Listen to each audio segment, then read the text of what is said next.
Hey everybody, welcome to the course. This is English 223, American Literature after 1865, sometimes called American Literature 2. I'm Anthony Sams, I'm the professor for this course. And what I wanted to do was record two introductory videos for you.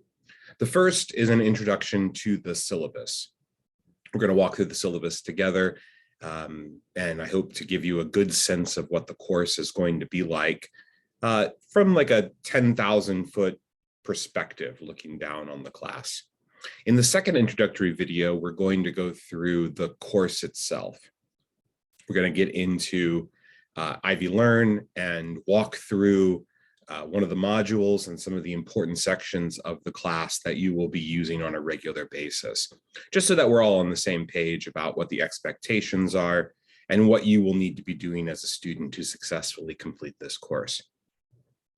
If you haven't already opened the course syllabus, I do recommend that you open it to go along with this video.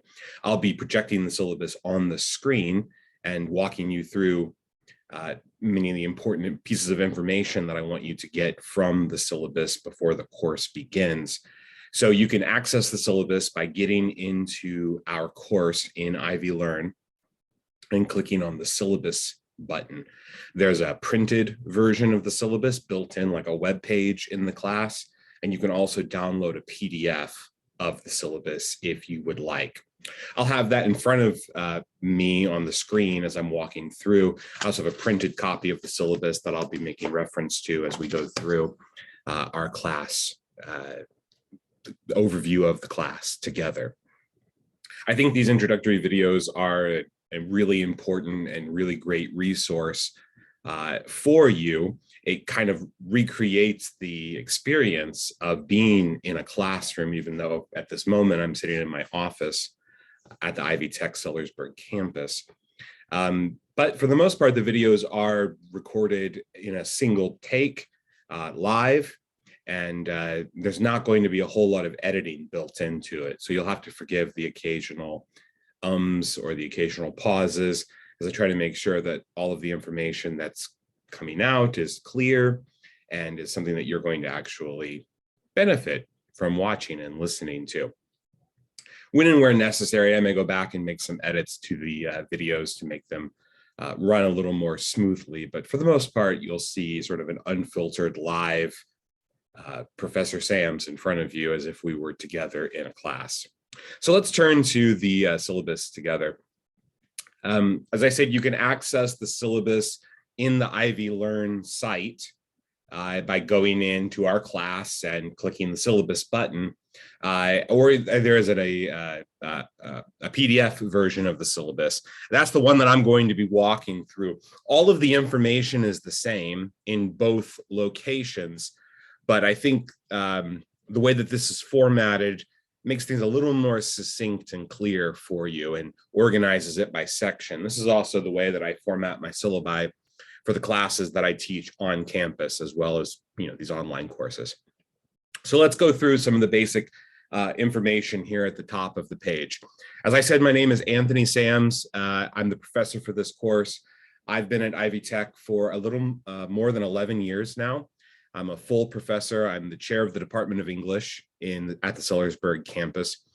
And I teach a variety of courses. The historical survey courses, such as this one, are probably my favorite courses to teach because they bring a lot of my interests together into one course package. Obviously, literature, which is a big interest of mine as an English professor, but also history and culture and art and all of the elements that sort of intersect in the creation of literature that we go back and study. You'll see over the course of this semester that I'm something of a historicist. And what that really means is I think art is best understood in the context that it was produced in. So to understand a work that's published after the Civil War, you need to understand what it was like at the time that the work itself was created. Now, I don't think that works get sort of crystallized in amber in the moment that they were created. I think that a work of literature can be timeless and often is timeless, and how we understand it today can be often quite different than the way people at the time might have understood it. But our knowledge and experience of that work of literature is enriched by also understanding the historical moment that it came from. So while I teach a variety of classes at Ivy Tech, including everything from freshman composition up to the highest levels of literature courses that we offer, I can say that I think these literature survey courses are probably my favorite classes to teach. So I'm very excited to teach this class, and I hope you're excited as well. My contact information is at the top of the syllabus, including my email address. You can, if you are local to the Sellersburg campus, I would be happy to meet with you in my office. For many of you, because this is a statewide online class, you will probably need to meet with me virtually, and we can do that on Zoom. Sometimes I'll be in my office, sometimes I'll be working from home. Things are a little more laid back in the summer, as they usually tend to be. You can also call. My phone number and my extension are listed here. My office hours are noon to 3 on Tuesdays and Thursdays this summer. And we can meet on Zoom during that time if you'd like, or we can meet on at the Sellersburg campus if you would like. I also will do office hours by appointment.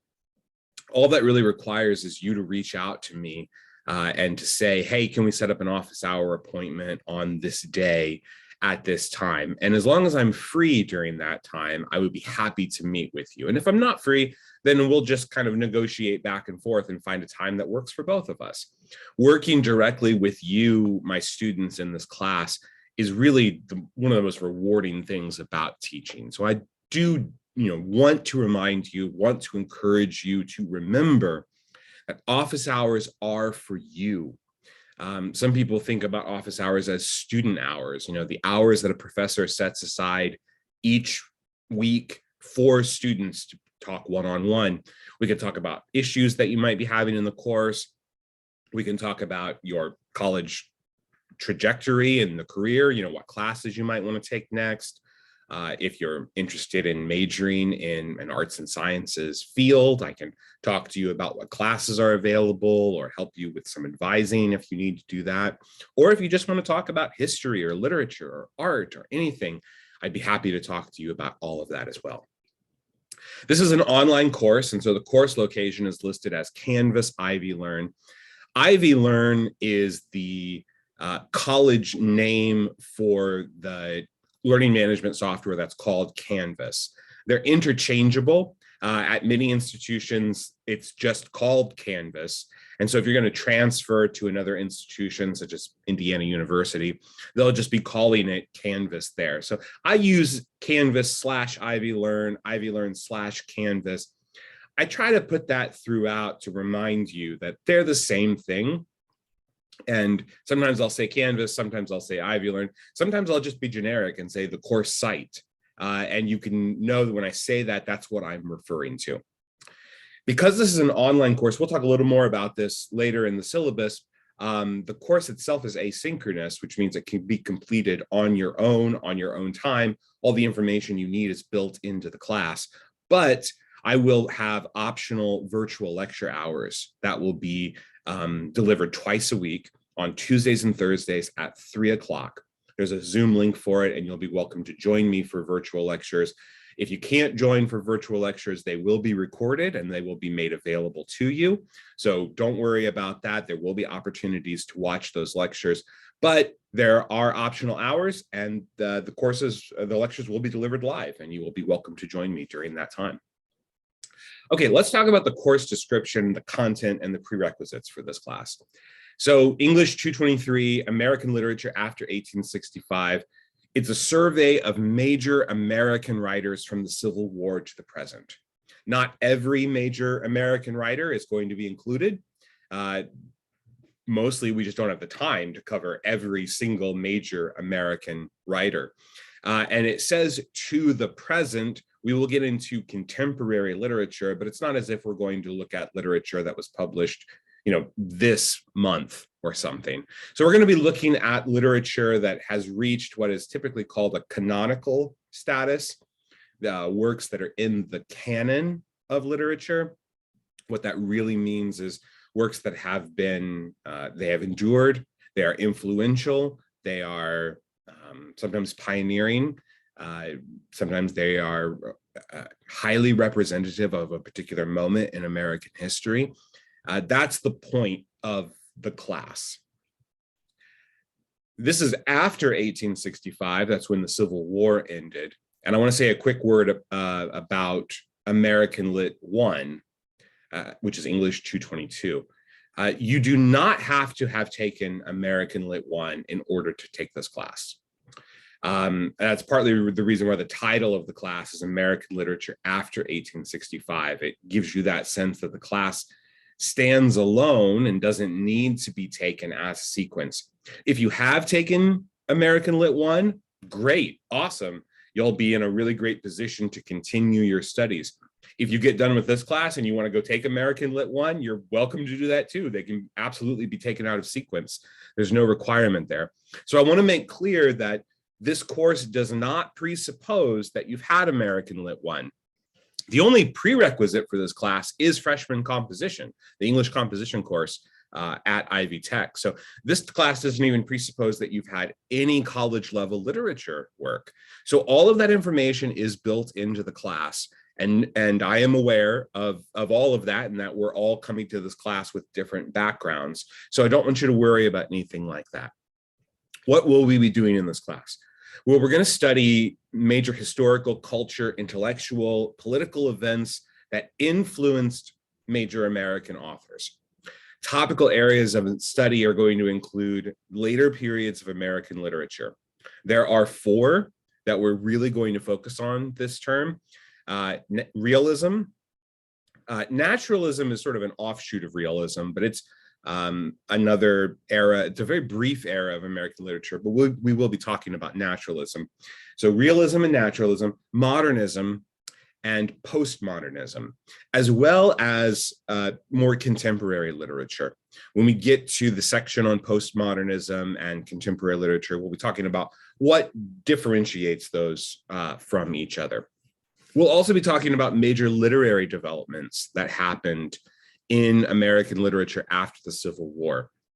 Post-war shifts in literature, art, culture, typically undergoes a change when a society becomes embroiled in war. And that's definitely true for American history. Literature after the Civil War is very different than the literature that preceded the Civil War. Literature after World War I and after World War II are also very different from the styles of literature that came before. We'll also take a look at elements like evolution of American literature and the novel, the avant-garde, transnationalism, or literature that seems to start to spread outside American boundaries. And we'll also take a look at important literary developments like the Harlem Renaissance and the emergence of prevailing literary theories, especially when we get to modernism. We'll take a look at some genres and subgenres. We'll primarily be reading short fiction and poetry. We'll have a couple of plays that we will take a look at and one short novel. When I say short, I mean not the length of the novel that you might pick up in a Target or something like that, but it's a short novel, and we'll get to that in the coming weeks. We'll also talk about literary elements and literary devices, and the typical stuff that is important for doing literature analysis. Okay, so the texts and the materials for this class. The text is the Norton Anthology of American Literature, the second volume bundle, which includes volumes C, D, and E. Those books are actually not books that you have to buy. There's a digital text that's built into the class, and all of the readings will be linked directly from the module section, and you can access all of the assigned readings that you need built into the class. Sometimes there will be supplemental materials that will be loaded in as well for you to take a look at, but all of the readings will come from the Norton Anthology of American Literature, and they will all be linked inside the course shell. That might be perfectly sufficient for your needs. And if so, that's great. However, I'm going to make a quick plug for something, which is that personally, I love my books. I love holding books. I love flipping pages. I love holding a pen or a pencil and underlining passages or writing information in the margins. I still have books from my college years as a student that are on my bookshelf at home right now. They were important books. They were influential books. My life was changed by reading what I read. And one of the downsides to a digital text is sooner or later, your access to that digital text is going to expire and you won't be able to go back and access it anymore. That might be okay for you, but if you are a person who really likes literature, or you are a person who has trouble reading information on a screen and having it stick with you, I would like to recommend that you explore the possibility of getting yourself a physical copy of our anthologies. There are 3 books that come in the bundle. This is volume C, Literature After 1865 up until World War I. Then we have volume D. This is literature during World War I up through the end of World War II. And then this is volume E, literature after World War II. And we're going to be reading pretty significant portions of all of these anthologies together. So again, the reading is built into the class, but if you are somebody who reads better when you have a physical item in your hands, or you like to be able to carry books around, take it to work, or you don't always have access to a tablet or a computer in order to do your assigned reading, I would recommend looking into getting a copy of these books. You can do so, you can rent copies through the Ivy Tech bookstore, you can look online and find used copies for sale, or go to a used bookstore and usually find copies of the books there. You can order directly from Norton. You can look at large book vendors online like Amazon, or you can, if you have an interest in supporting local bookstores, you could contact whatever your closest local bookstore is and have them order a copy of the anthology for you, and you can get it that way as well. Just a quick reminder to you, we are reading the 9th edition of the anthology. The 10th edition is going to be published this summer, but it was not going to be published before the course began. So our text is the 9th edition of the Norton Anthology. If you do get a physical copy of the book, please make sure you're getting the 9th edition and not the 10th edition. The course objectives are listed here, and I'm going to have you read over those course objectives on your own, rather than have me read them aloud to you. But essentially, they're a more specific and itemized list of the course summary and content that we took a look at in the previous section. So let's talk instructional method. As I mentioned, this is an asynchronous online learning, distance learning course. You do not have to come to a campus in order to complete this class. All of the content, all of the learning activities, and all of the assignments are included in Canvas Ivy Learn. This is just kind of a warning, and you may have taken online courses before and you already know this, but if you haven't taken online courses before, it's a good thing to keep in mind. It takes a great deal of discipline and self-motivation and good time management skills to really be successful in an online course. A lot of students find it helpful to set aside time to do their work. Rather than try to fit it in, they say, on Wednesdays from 9 a.m. until 12 p.m., I'm going to be working on my American literature course. I would really encourage you to do that. You know best what time management system works for you. I don't recommend waiting until the last minute in the week to get your reading done and get your work done. Some online courses work well like that. I don't think this one works well like that for a variety of reasons, not the least of which you're going to have, reading that you're going to be responsible for. I have structured the class into 3 benchmarks each week. There's a Tuesday benchmark, a Thursday benchmark, and a Sunday benchmark. Tuesdays and Thursdays, as I've already mentioned, I'm going to deliver live lecture content. You can join live and follow along if you want. We'll be talking about the works of literature and key information related to the course. These will be informational sessions and lecture academic-oriented sections. I'm not going to do things like go over paper prompts or basic sort of housekeeping things. Those will be done in announcements or in other videos that I record for the class. All the lecture content will be recorded and should be posted, relatively soon after the lecture is over. Maybe a little delay if there has to be some editing, but that will be posted and made available to you in the module section. I put in the schedule what I think should be done for Tuesdays and what should be read for Thursdays, but everything is actually due at the end of the week. So if Tuesdays and Thursdays are not going to work well for you when it comes to being benchmarks, if you need your benchmarks to be Wednesdays and Fridays and Sundays, that's okay. If you need your benchmark to be Tuesdays and Fridays or Mondays and Fridays, or however you want to structure it to get yourself, to finish the class on time, all of that is perfectly fine. Ultimately, the course it unfolds in a weekly manner, and all of the work that's assigned at the start of the week is to be completed by the end of the week, which in our course, the start of the week is Monday and the end of the week is Sunday. We are going to have 2 optional office hour sessions on Zoom during the first week of the class. These are an opportunity to engage with me and your classmates, learn more about the class.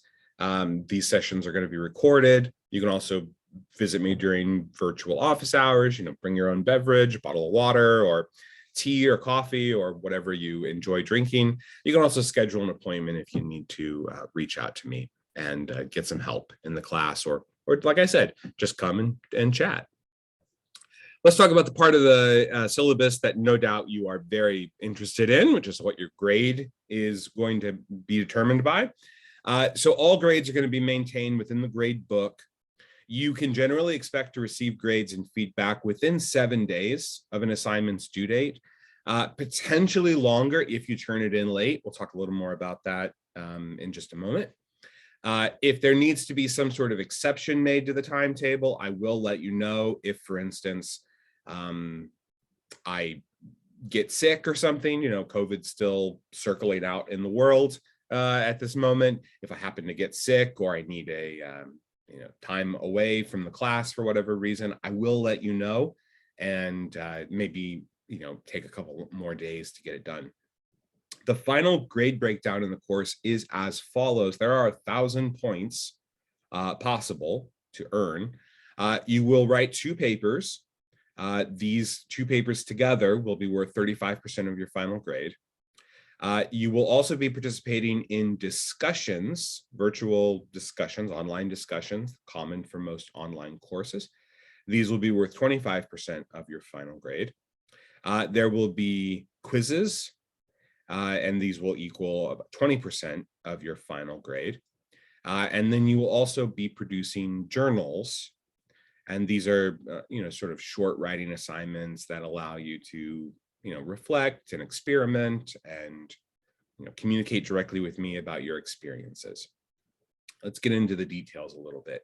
So the first paper that you're going to write is worth 15% of the course grade. It's a close reading paper. You'll have an opportunity to do an analysis of a literary artifact, either a poem or an excerpt from a story. Additional details on that will be provided at the time that the paper is assigned to you. There will also be a research paper in the class. It's the final paper. The close reading paper is turned in around the midterm, and the research paper is turned in at the end of the class.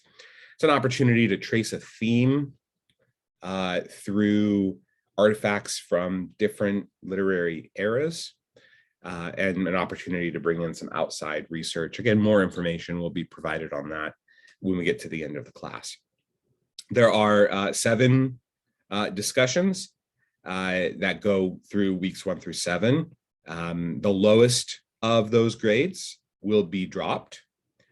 So you're really assessed on 6 of the discussions. There is one final reflection discussion, and that's required for everybody in the course.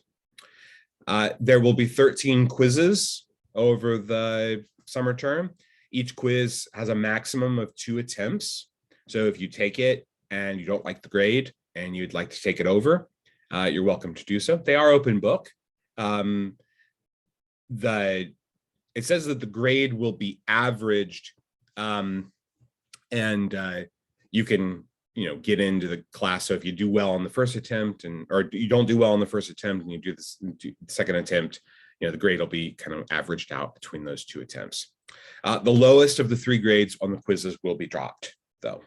So if you do well on the quizzes and you don't do well on a couple of them, they're not going to hurt your final grade.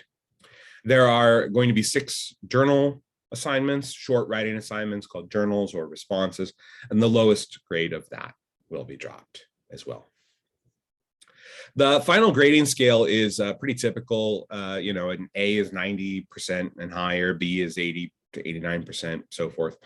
Extra credit is not going to be offered, but I will round up your final grade as long as it's greater than the top number in the range.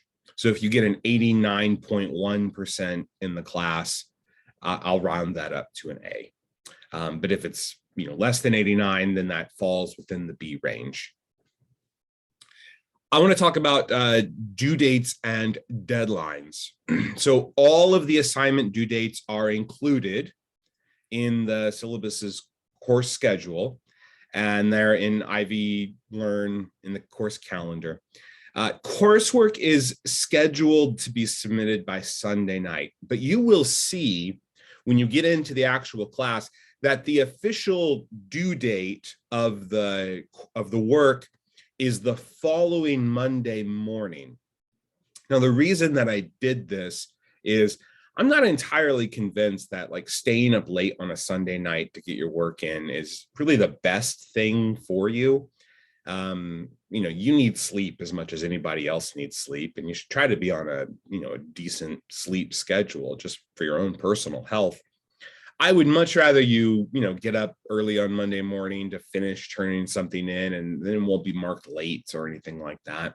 But I have the official canvas is set to work would be late after 9 a.m. on Monday.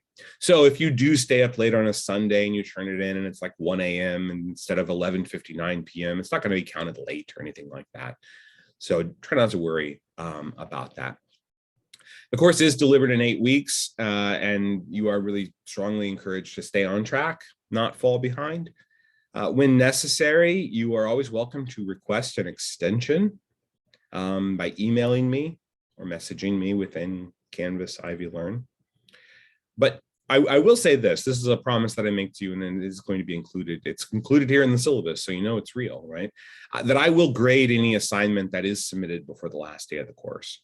Any missing assignments after the last day are going to be assessed as 0. So what that means is if you fall behind on an assignment or you turn in an assignment a couple days late, I will grade it and you'll get the credit for it. I'm a believer in natural consequences rather than artificially imposed consequences. And the natural consequence for falling behind, if anybody has ever fallen behind on coursework, they know the natural consequence is it's not a lot of fun to get caught up when you are trying to get all caught up on a class. It's often very stressful. It's not a good experience. I don't recommend it. But I'm not going to add insult to injury by saying, well, not only was it miserable trying to get all caught up, but also I'm taking points off. I don't think that that's an appropriate way to assess. So Missing assignments after the last day do get a 0, but if there's anything missing before the last day, you do have an opportunity to get caught up there, and it'll be okay. I do reserve the right to prioritize grading of assignments that are submitted on time. I mean, much like you, I'm going to have a work schedule. I'm going to try to be following that schedule very closely. We'll have the live lectures that will require some prep on my part, in addition to all the other responsibilities that I have that come along with my job. So I will have designated grading times. And if you turn in work a little late, the grade might not be returned to you within 7 days. I'll do my best to honor that, but work that is submitted on time will receive priority grading. And it will definitely be graded within that window. Other work, anything that comes in late, will be graded as it is submitted. So, I may have to prioritize the stuff that's being turned in on time before I can get to something that's been turned in late. That is the trade-off that I ask out of a sense of fairness that we accept for each other. Okay, a couple important dates that I want to highlight for you. Here at Ivy Tech, we do administrative drops for students who do not attend a class, and you have to attend in some way. So in an online class, you have 2 options for attending the class. The first option is to complete an assignment. There are assignments due the first week of class, so lots of opportunities to complete an assignment there, and that counts as attendance. The other way that you can attend is to come to one of the live sessions or have some sort of engagement with me prior to the 100% refund date, which is Monday, June 13th. So if you haven't engaged with me and you haven't turned anything in by Monday, June 13th, I will file a report with the college that says that you are a non-attending student and you'll be dropped.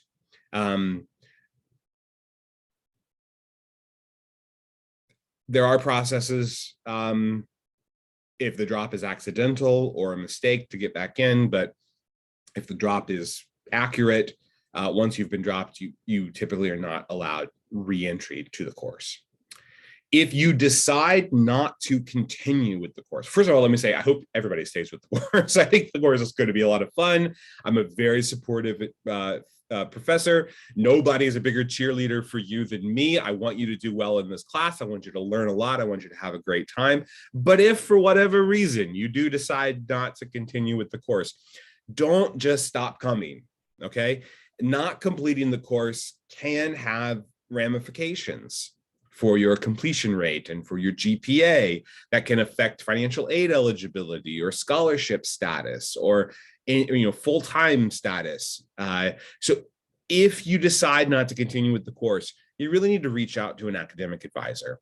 You need to talk to that person about what your best options are. You can reach out to me and talk to me about what your best options are. Maybe you say, I can't do this. And I say, well, can we at least walk through a couple possible solutions together? And you say, I feel better after talking with you. I think I can do this now. I'll stick with the course. I would absolutely love that. So if you do decide that you don't want to continue with the class, contact the registrar's office to withdraw, or you can contact an academic advisor. You are responsible. This is the kind of thing that's a little confusing to students. If you don't show up to the class, we will drop you automatically at the start of the term. But if you are in the class and you stop coming, we don't drop you automatically. That's a choice that you make, and you are the one who has to do that. So it's important to keep those 2 things different and understand, kind of how it works on the administrative side. Anyway, if things are going, a belly up for you and you need to talk to, please reach out to me. That's the number one thing that you can do that's going to help you, is to talk to me about what's going on. I can at least point you in the right direction. There's a link to the standard college policies, and you can access it by clicking in the syllabus, the academic honesty policy, the copyright policy, the attendance policy, the Americans with Disabilities Act policy, and the Title IX policy. The stuff that's common to all the syllabi at Ivy Tech, you can click that link and read those if you need to. Let me make a couple more personal notes for you. A quick note about plagiarism.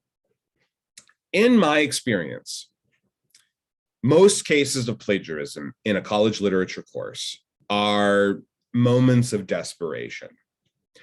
You fall behind in your work. You get nervous because the assignment seems complicated or seems difficult. The deadline's coming up on something, and you're embarrassed to ask for help. These feelings of desperation and embarrassment and anxiety, these can make plagiarism or another form of academic dishonesty seem like a quick tactic to get you through, often with the hope that it won't be caught. This can be particularly alluring in an online course, right? Because we're not seeing each other on a daily basis. And, I'm a name on a screen as opposed to a person that you see and we interact with and we laugh and, we share a space together, right? Trust me, it's just not worth it. I would 100 times out of 100 prefer you to email me and say, I just have to confess, I fell behind. I don't understand what's going on. Can you please help me? Or I have to confess, I fell behind. I know this is due on Sunday. Can I have an extension of a couple of days? At that point, I'm so willing to help you. But if you submit plagiarized work in the class, there's a zero tolerance policy. And I have to give you a 0. And it is just not worth losing 15% on your final grade. It's just not worth, losing whatever the points are and having that sort of scarlet P, to make an American literature reference, sort of emblazoned on you as a plagiarist. So there's no need for desperation. Come talk to me, and I promise we can make it okay. All right, so course communication. You can use the inbox feature in Canvas Ivy Learn to reach out to me. You can also join me on office hours, like I said, or you can email me directly. I usually respond within 36 hours. I will notify you if I'm going to be away, but for the most part, you should expect a response within 36 hours. If you haven't heard a response in 36 hours, you might have thought you hit send and you didn't hit send. So send me the message again after 36 hours and just say, hey, just wondering if you saw that, or maybe I missed it, or maybe it went to a spam folder, or maybe, you typed in my email address wrong or something. Feel free to reach back out to me if you haven't heard anything. There's a link to the Code of Student Rights and Responsibilities for you, and also information here on how to work in the notification system of Canvas. So if things are updated, you want notifications to pop up on your phone or on your computer or in your inbox, you're welcome to set those preferences the way that you would like them to be set. Any concern about the class, of course, I encourage you to bring it to me. I think we can resolve everything on our own, but in the event that we can't, the Ivy Online coordinator contact information is listed in the syllabus as well. Just finally, quick diversity statement. I aim to help students become more incisive thinkers, effective communicators, and imaginative writers. As an English professor, I acknowledge language and its use is powerful, holds the potential to empower individuals and empower communities. The work of a college English course, in my opinion, is to provide the means to engage in meaningful conversations, collaboration across differences, with those with whom we disagree. I hope to offer for you methods for exploring, understanding, problem solving, and responding to many pressing collective issues that we face. I think you can't really solve the problems of the present unless you understand the past. And literature is an important role in shaping who we have become. These skills align and they support Ivy Tech's mission to, quote, put diversity, equity, and inclusion into practice by graduating culturally literate individuals who will make positive contributions to local communities. So That is part of our mission here at Ivy Tech, and I think all the work that we're doing in this class aligns with that 100%. For your information, my pronouns are he, him. My name is Anthony, and you are free to call me Anthony. You are free to call me Professor Sams if you'd like. My name is not Sam. It's a common mistake that people make. So Anthony, Professor Sams, Mr. Sams, whatever you want to call me is perfectly fine. But my name's Anthony. I encourage you to share your pronouns with me. Please let me know if you use a name that's different than the one that's listed in our college's course management software. It could be a nickname, or it could be a name that you prefer. And that's absolutely fine. Just let me know, and I will do my best to ensure that that is the name that we use for you in our course. Or if you want information on how to change your name inside Canvas Ivy Learn, I can also show you how to do that too, if you'd like to update your name for everybody. And you can also turn on pronouns inside Canvas Ivy Learn in your profile as well, if you'd like to have that be included. All right, final section of our syllabus, and then we'll bring this video to a close. I know it's kind of gone on a little long here at the start, but I think it's a lot of important information, and I hope that it's helping you understand more about what this course is about and who I am as an instructor. So the course is divided in weeks. This is our schedule. A week begins on a Monday and it ends on a Sunday. Optional live lectures occur on Tuesdays and Thursdays at 3 p.m. Eastern time, by the way. There's a Zoom link and you can access those. Archives of the lectures will be posted to Canvas Ivy Learn and also posted to my YouTube channel. I designed the schedule below to help keep you on track, so you're not trying to do all the reading at the end of the week. If you can keep up with the reading as it's benchmarked, you will really find this experience goes a lot more smoothly. All assignments are completed by the end of the day on Sunday, though. So if you don't get a reading done by Thursday, get it read Friday, Saturday, Sunday, just get it done for the end of the week. The work that has to be submitted, with the exception of your first discussion board post, which is posted midweek, all the work gets submitted by Sunday.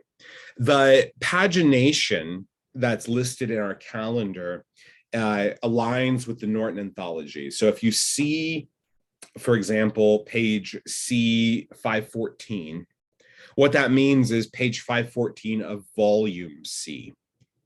The links or the navigation for the digital text are also included in Canvas Ivy Learn, and we're going to walk through that in the course navigation video that you'll have an option to watch.